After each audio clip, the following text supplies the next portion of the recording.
everyone, it's Jack and Sam from Cultaholic.com with a special edition of the news because last night there was some NXT tapings at Full Sail in Florida. Now, I must stress, and we must really stress this. Yeah. This is jam-packed full of spoilers, things that have not aired yet on NXT. Some of the things might not even air for quite a few weeks actually, so... Or air at all. Just bear that in mind, if you do want to watch this video, there will be things getting pretty spoiled actually. So yeah, if you don't want to know spoilers, click off this video. You've got 5 seconds. 4, 3, 2, 1. Spoilers! We'll start by talking about the big angle heading into NXT's WrestleMania weekend involving a lot of twists and turns. Secondly, we'll recap the return of 2 WWE main roster superstars to their NXT home. And finally, we'll take a look at the respective scenes for the North American and Women's Championships as well. Right, let's let the spoiler fest begin, Sam. Yes.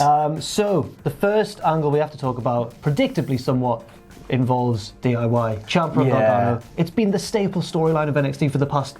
It doesn't matter about ages. that though, because they're friends again on Raw, it's fine. Well, let's ignore that for now, because it turns out, right, that Triple H is kind of going to just ignore that and just plow on with his NXT plan. Like Vince and Triple H just can't ignore each other. This is just going to make things really difficult. So, obviously, as we saw this week on NXT, Gargano has just lost his North American title to Velveteen Dream. Yes, he has. Quite abruptly after just beating Ricochet for it like a month or two ago. And Ciampa sat up in the rafters and did this at the end. You're rubbish. So, Ciampa convinces Gargano to team with him in the Dusty Rhodes Classic to win some gold because the winners of the Dusty Rhodes Classic get a shot at the tag titles, presumably against the War Raiders at the time. We don't know that though. Now, Gargano reluctantly agrees. He's like, right, okay, I'll get some gold back around my waist and stuff, teaming with Ciampa, DIY are going to win. They progressed through the tournament, most of which took place at the tapings last night. Pretty much the whole tournament happened apart from the final, which will be at a takeover. They progressed through the tournament, they're beating people. They come out as DIY theme, DIY Tron, DIY merch. They're listed as hashtag DIY on all of the slates and everything.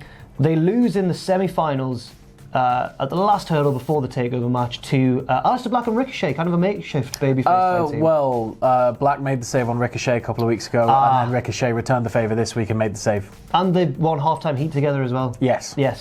But it sort of was a surprising one for me. I thought they'd make the finals, but then it all makes sense in a second.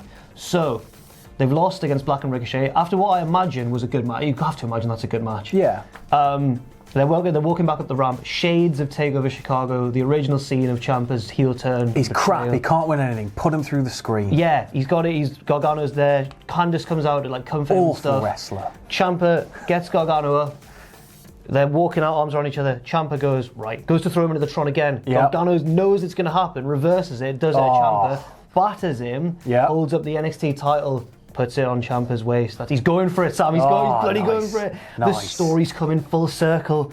Oh, I'm so excited. I'm genuinely very excited for this. It's going to be amazing. It needs a big final act, this. So. And hopefully, whatever Vince does with them on the main roster doesn't interfere with it. Hopefully. Well, it depends, because if one of them wins the belt from the other one, or doesn't win the belt, that means that somebody's still going to have the belt. So you can't really call them up if they're still champion, you can only call the loser up, really, after Mania, presuming that this match will take place at... I did it with Owens, but... Yes, they did. It's... I think you're going to need at least one member of that team to stay down, because I think whoever goes up is going to go, and I think Johnny's going to go up. I think that he's going to go for the US title, and then Ciampa's going to cost him, something like that. I just feel like Gargano needs to. I need a happy ending, Sam. I need a happy ending. That sounds wrong. I need a satisfying. I need a satisfying conclusion. You can't just say a posh version of it either. A satisfying conclusion.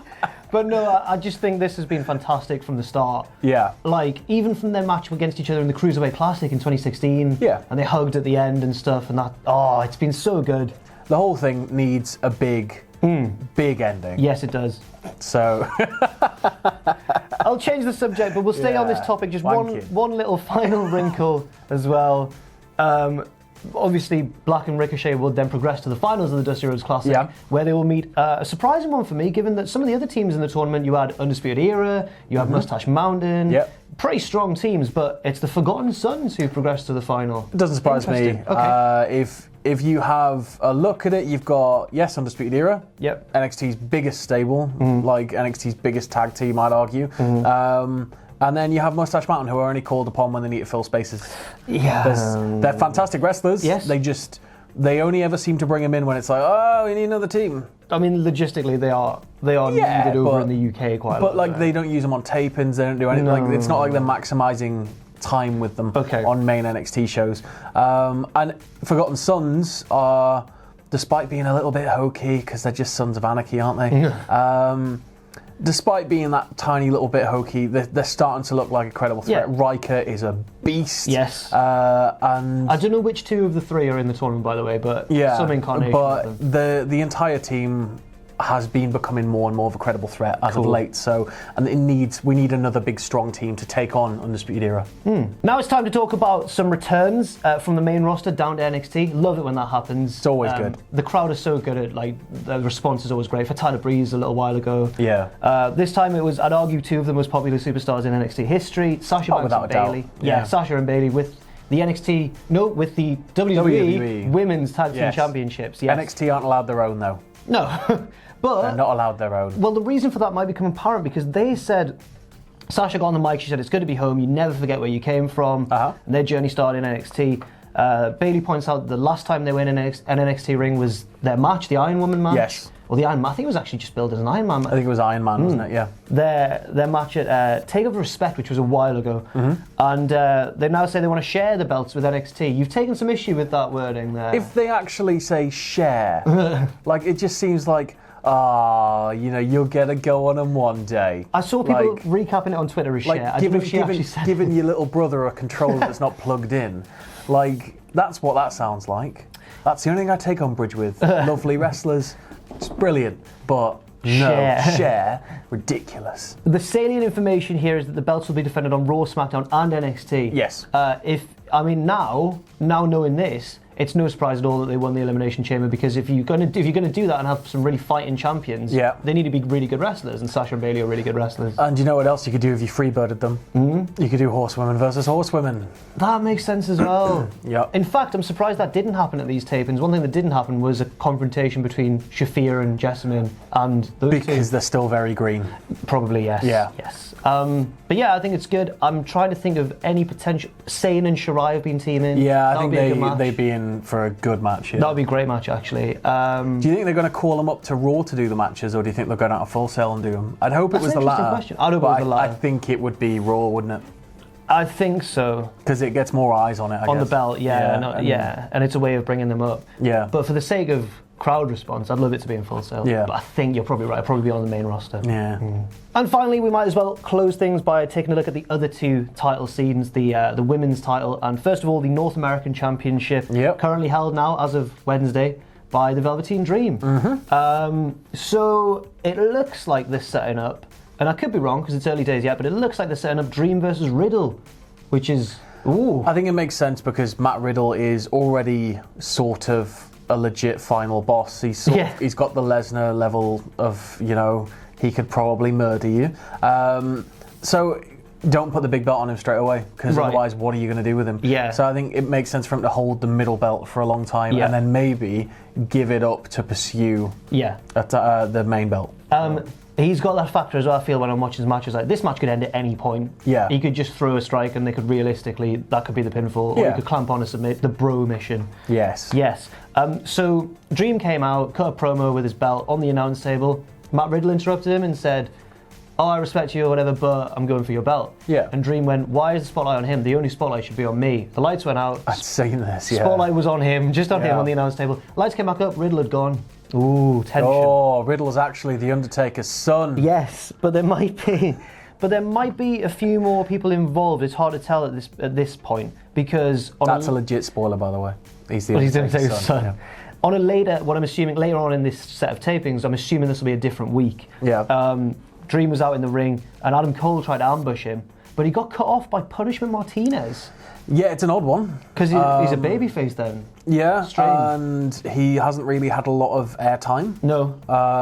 He's impressive. He's anybody that's seen him outside of WWE will know. Yeah. But he's just got the look, and the cut of his jib is heel. He just looks menacing. Yeah. And his name's Punishment. His first name is Punishment. It is. Unless they're going to make him a big anti-hero. Maybe, but it is an odd one, isn't it? Yeah, what his motivations are here, it's not quite clear, but...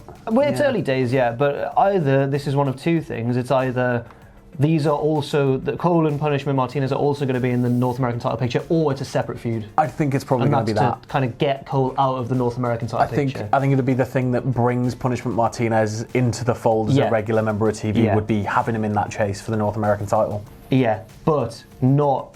What I'm saying is not like a multi-man situation with Dream and Riddle. That seems to be I think maybe Cole's beaten him or something, or cheated, and he's getting his revenge. Yeah. Then we'll go on to the women's title situation, which is also a little bit unclear at this point. Yep. So there was a number one contenders match between Io Shirai and Bianca Belair, with Shayna on commentary. Yep. But she did that silly thing that NXT women's champions often do when they're getting a bit too big for their booties. Yes. Which is when they run in the ring. Booties?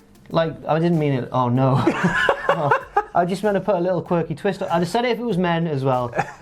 Where she ran in the ring and ruined the match and attacked them both. Yes. Which obviously gives Regal license to go, it's for both of them against you. He hasn't yet, but... It's Shayna's whole thing at the minute. It'd be no surprise if Regal does do that, because she's been interrupting every women's match for the last couple of weeks. And even this week on NXT, there was a promo introducing us to Rachel Ellering, and it starts backstage. It's like, we're here with Rachel Evers, or whatever they're calling her. And while they're introducing her, you just see Shayna kick the door of the women's changing room open, storms in, and this massive argument starts. And she's trying to keep all of her opponents injured or not fit to compete against her so she can hold on to the belt. And I'd like for her to retain the belt and keep doing it to the point where it gets such bad heat that she's sort of fired. Right. And then she turns up on the main roster. Right. So they take the belt off her. So that's not all. Yeah. Then, as she was beating them both up, Kairi Sane runs out and also gets choked out. Yes. So that's another person in the mix as well. Then you add Kairi Sane in the mix, and Shayna's chances of win drastic go down.